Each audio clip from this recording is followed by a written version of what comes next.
રૂમના CCTV viral થવાના કેસમાં મોટો ખુલાસો થયો છે. વિડીયો વાયરલ કરવામાં સંગઠિત ગેંગની સંડોવણી ખુલી છે. સાયબર ક્રાઇમની 4 અને ક્રાઇમ બ્રાન્ચની 2 ટીમ ઉત્તર પ્રદેશ પહોંચી છે. મહારાષ્ટ્રમાં પણ પોલીસની તપાસ તેજ કરવામાં આવી છે. મહારાષ્ટ્રના સાંગલી અને લાતુરથી 2 લોકોની અટકાયત કરાઈ. મહારાષ્ટ્રથી પકડાયેલા આરોપીના નામ છે પ્રજ્ઞેશ પાટીલ, પ્રજ્વલ તેલી. ઉત્તર પ્રદેશથી એક આરોપીની ધરપકડ કરવામાં આવી છે. અન્ય 7 શખ્સોની પૂછપરછ ચાલુ છે. રાજ્યની કેટલીક અન્ય હોસ્પિટલના નામ ખુલવાની પણ શક્યતાઓ છે. ત્યારે જુદા જુદા રાજ્યોના આઈપી એડ્રેસ મળી આવ્યા હતા. ટેલિગ્રામ ગ્રુપ અને યુટ્યુબ ચેનલ મારફતે રેકેટ ચાલી રહ્યું હોવાનો ખુલાસો.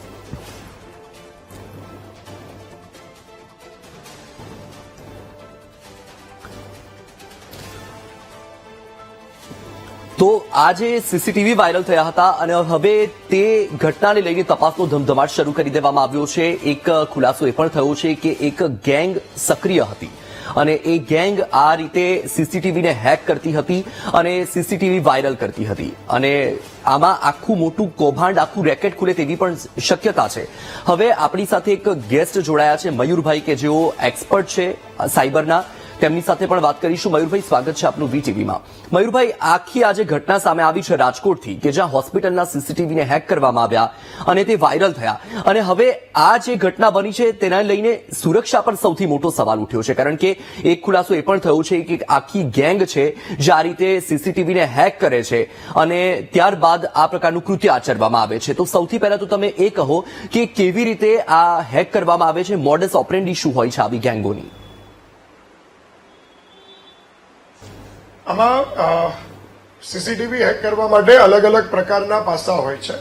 સૌથી પહેલું તો સીસીટીવી હેક કરવા માટે બ્રુટ ફોર્સ એટેક જે છે એ સૌથી મોટો એટેક છે અને આ લોકો બ્રુટ ફોર્સ એટેકનો ઉપયોગ કરતા હોય છે અને એનાથી સીસીટીવી હેક કરતા હોય છે. નંબર 1. નંબર 2, જો બીજી વાત કરવામાં આવે તો મોટાભાગે જે સીસીટીવી કંપનીઓ છે એની સાથે યુઝર આઈડી અને પાસવર્ડ આપવામાં આવે છે. કારણ કે મોટાભાગે અત્યારે હવે આઈપી કેમેરાનો ઉપયોગ થતો હોય છે જે ઇન્ટરનેટ સાથે જોડાયેલા હોય છે. હવે મોટાભાગે યુઝર જેની પાસેથી સીસીટીવી લે છે એ વ્યક્તિ એના કંટ્રોલ્સ પોતાની પાસે પણ રાખતો હોય છે. તો યુઝર આઈડી ને પાસવર્ડ જ્યારે બીજા વ્યક્તિના હાથમાં હોય ત્યારે ત્યાંથી ડેટા લીક થવાના સૌથી મોટા ચાન્સીસ હોય છે અને ખાસ કરીને જે યુઝર પોતે સીસીટીવી વાપરતો હોય છે તેની એ પણ આળસ હોય છે કે તે પોતે એના જે પાસવર્ડ છે તેનું નિયંત્રણ પોતાની પાસે રાખતો હોતો નથી. તો આ બીજો મુદ્દો છે. ત્રીજો મુદ્દો, મોટાભાગે ડેટા જે છે તે ક્લાઉડ પર સેવ થાય છે. હવે ક્લાઉડ પર ક્યાં સેવ થાય છે એ સૌથી મોટું પ્રશ્નાર્થ ચિહ્ન છે અને જ્યારે ક્લાઉડ પર ડેટા સેવ થતો હોય તો એ ક્લાઉડ પરથી હેકરો સીધી રીતે મેળવી લેતા હોય છે અને એનો એક્સેસ મેળવી લેતા હોય છે. એટલે આ ત્રીજી પદ્ધતિ છે ક્લાઉડ પરથી. ચોથું, જો કોઈ વ્યક્તિને આઈડી ખબર હોય, કારણ કે અમુક કેમેરા સાથે આઈડીસ આવતા હોય તો એ આઈડીસને આધારે પણ એ વ્યક્તિ કેમેરાને હેક કરતો હોય છે. તો આ મુખ્ય 4 પદ્ધતિઓ છે કે આ 4 પદ્ધતિનો ઉપયોગ કરીને આ લોકો સીસીટીવી હેક કરતા હોય છે.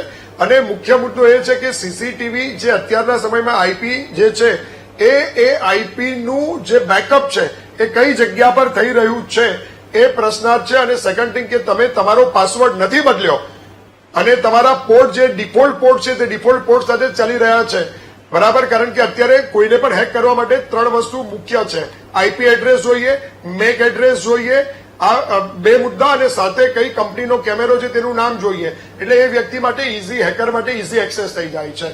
પરંતુ જો આઈપી જે કેમેરા છે તેનું બેકઅપથી માંડીને, પાસવર્ડથી માંડીને જો વસ્તુ સિક્યોર કરવામાં આવે તો કેમેરો હેક થતો બચી શકે છે. અચ્છા મયુરભાઈ, એક સવાલ એ થઈ રહ્યો છે કે હમણાં રાજકોટમાંથી જે ઘટના સામે આવી છે એ ઘટના બાદથી વિવાદ પણ ખૂબ જ ઘેરો બન્યો છે. પરંતુ સવાલ એ થઈ રહ્યો છે કે હોસ્પિટલના સંચાલકોનું કહેવું છે કે સીસીટીવી હેક થયા હતા અને તેના કારણે આ પ્રકારની ઘટના બની છે. તો શું લાગે છે તમને, ખરેખર સીસીટીવી હેક થયા હોઈ શકે કે પછી હોસ્પિટલ લૂલો બચાવ કરી રહ્યું છે? કારણ કે આવી રીતે તો કેટલા જે ગુનેગાર લોકો હશે એ પણ હેકના નામે ફાવી જશે.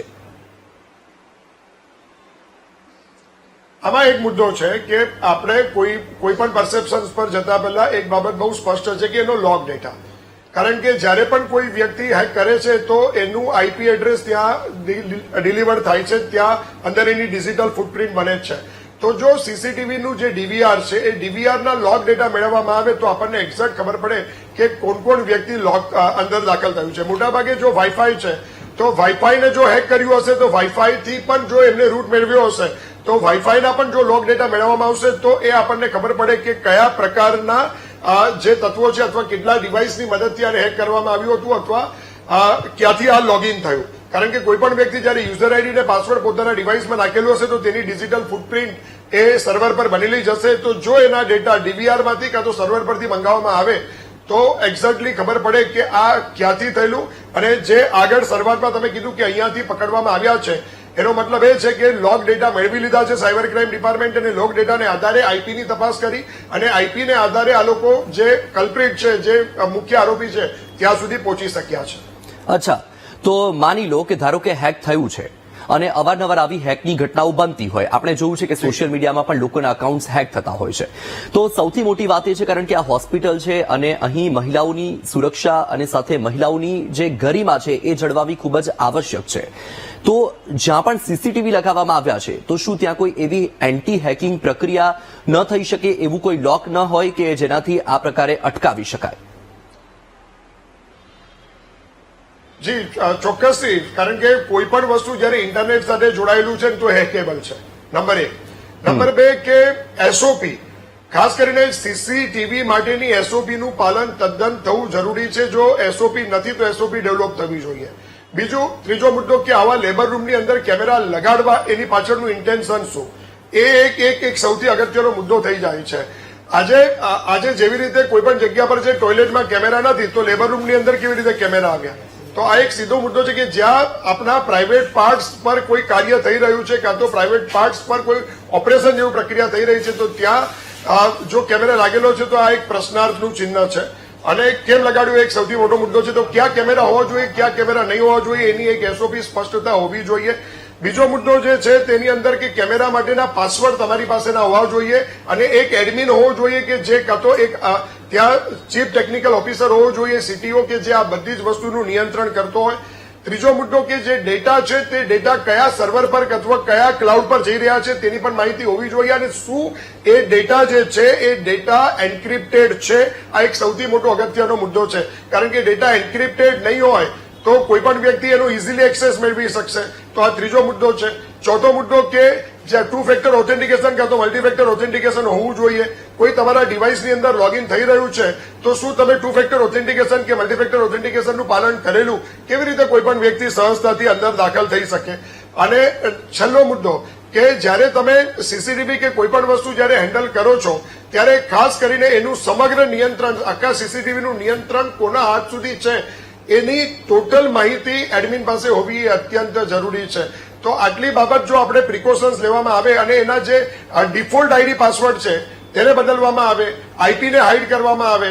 સેકન્ડ થિંગ કે બીજો અગત્યનો મુદ્દો છે કે ડેટાનું જે એન્ક્રિપ્શન છે તે પ્રોપરલી કરવામાં આવે અને સિક્યોરલી ડેટા બેકઅપ થાય તેવું માધ્યમ હોય તો હું એવું માનું છું કે ડેટા હેક નહીં થાય. પણ એનું જે સિક્યુરિટી ઓડિટ્સ છે તેનું પાલન થયું છે કે નહીં તે જોવું પણ અત્યંત જરૂરી છે. બિલકુલથી. એટલે મયુરભાઈ, આ મુદ્દો ખૂબ જ ગંભીર છે. એટલે કે દરેક વ્યક્તિએ પોતાના લેવલે સતર્કતા રાખવી ખૂબ જ આવશ્યક છે. મયુરભાઈ, વીટીવી સાથે જોડાવા બદલ આપનો ખૂબ ખૂબ આભાર.